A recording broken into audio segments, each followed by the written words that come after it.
All right. Lots to cover today with the French Revolution. If you can't tell from the picture, it's rather bloody. So, effects of the Enlightenment.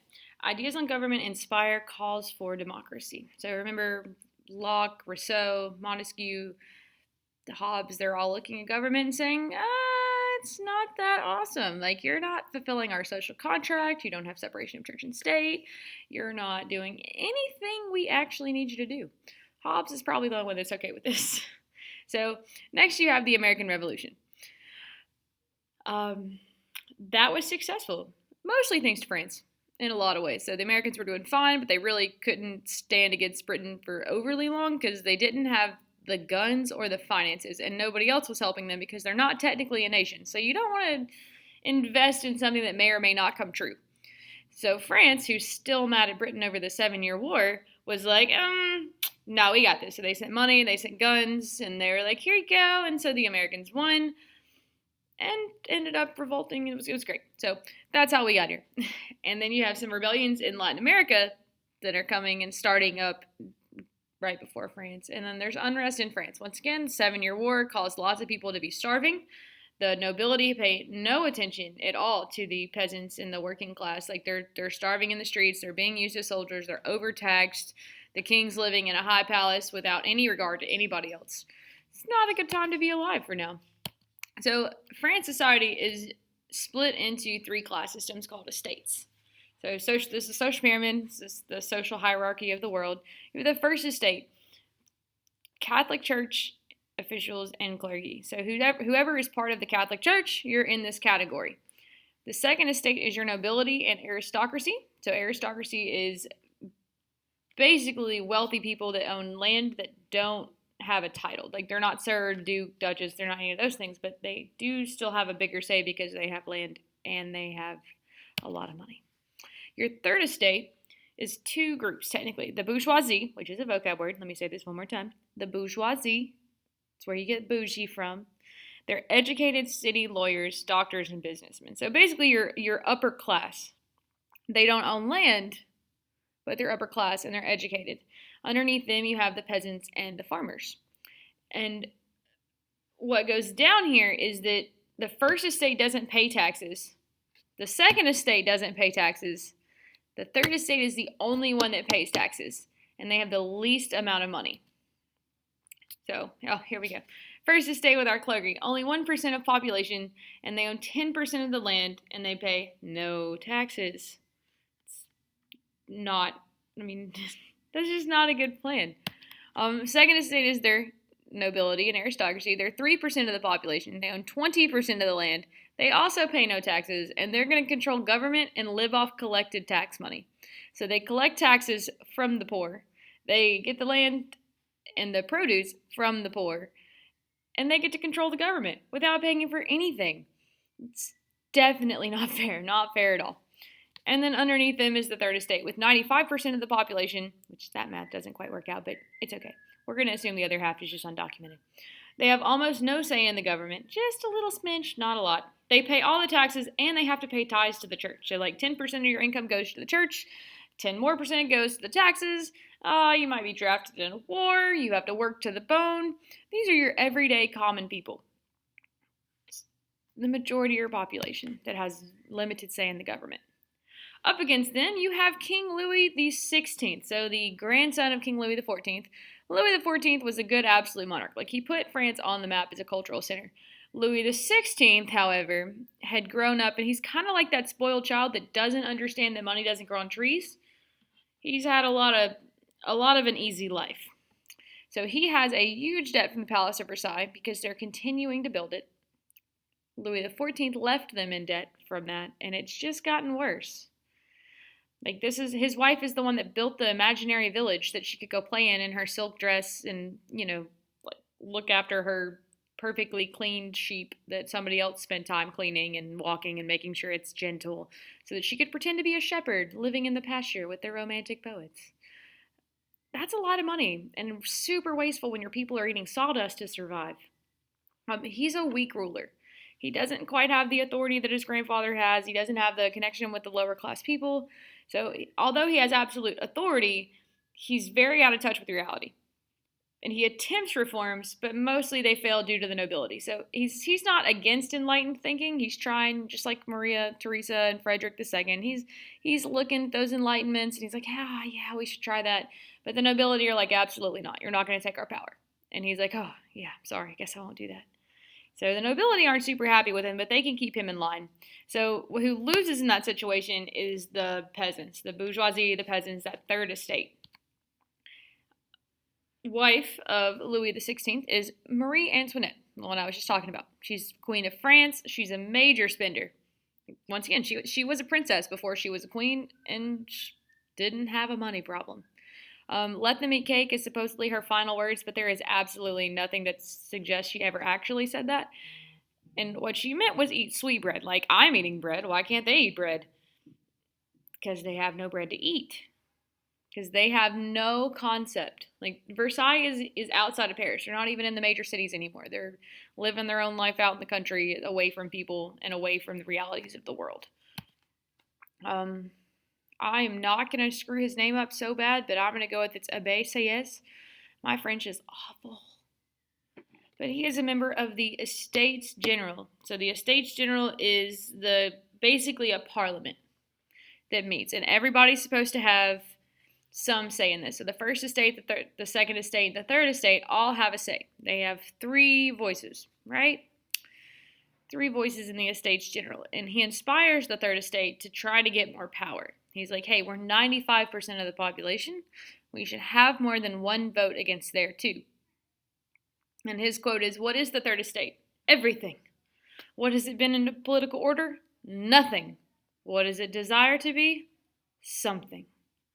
So he's not calling for complete power. He just wants a bigger say. Like, he wasn't calling for revolution, just a say in the government.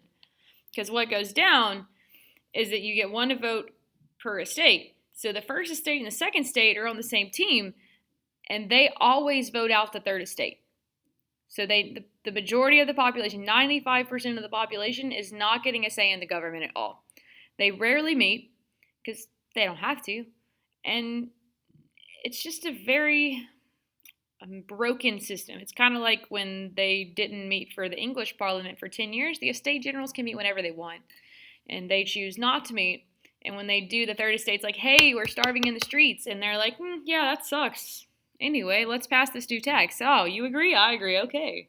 The third estate's like, dang, we would really like to say something.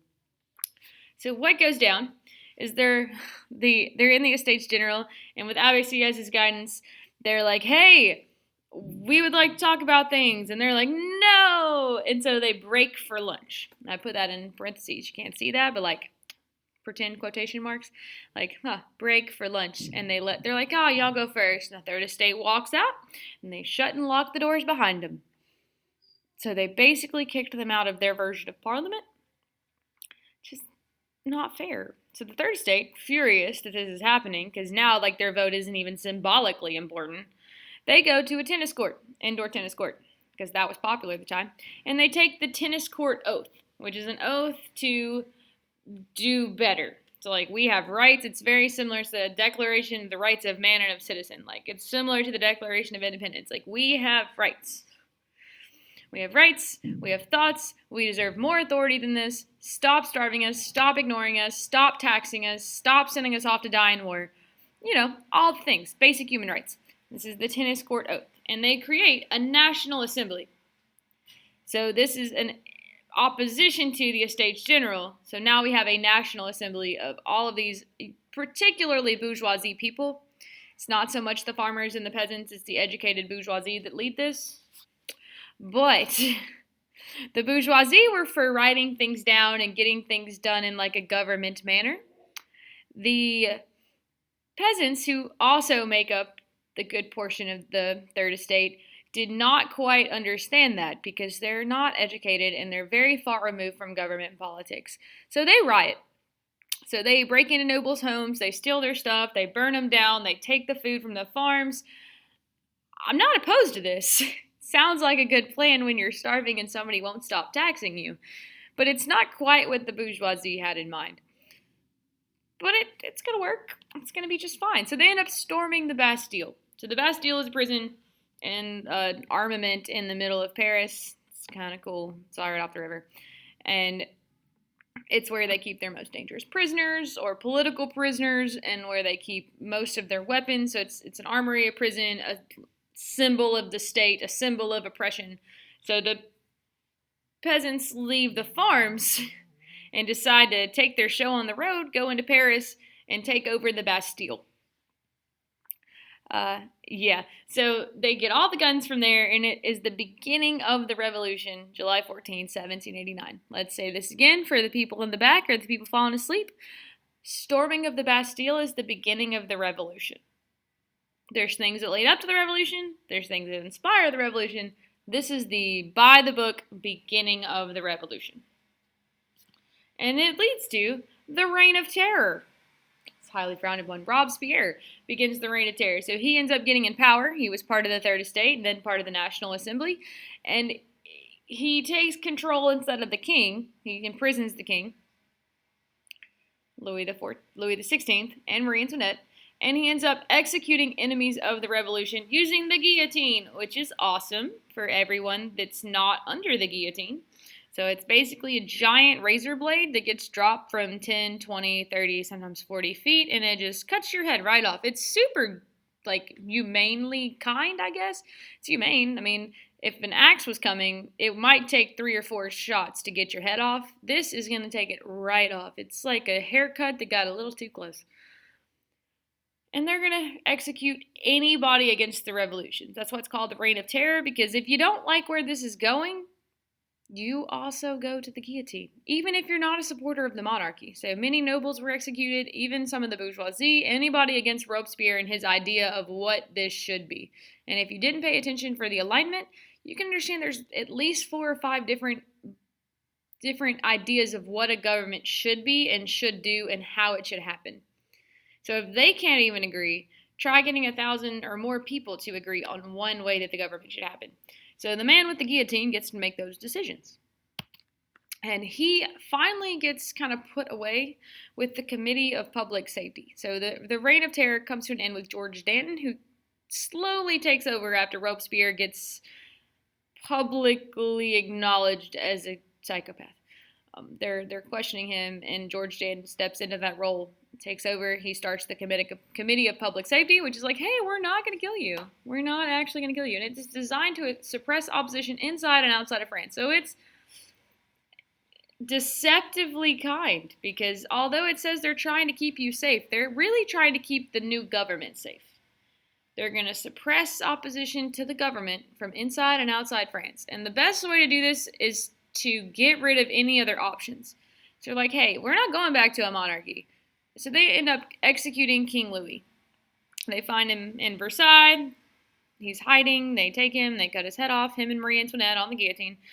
And now you don't have an option. He didn't have an heir. There's nobody else you can go to. There you go. Now you're dead. So this is it. You have the option of going with our partial democracy, or you can get out or go to the guillotine yourself. Which is going to lead the way for Napoleon. This will be our next little video series. He is a military ruler who was helping, but he's going to end up taking the control for himself. So, that's the French Revolution in a nutshell.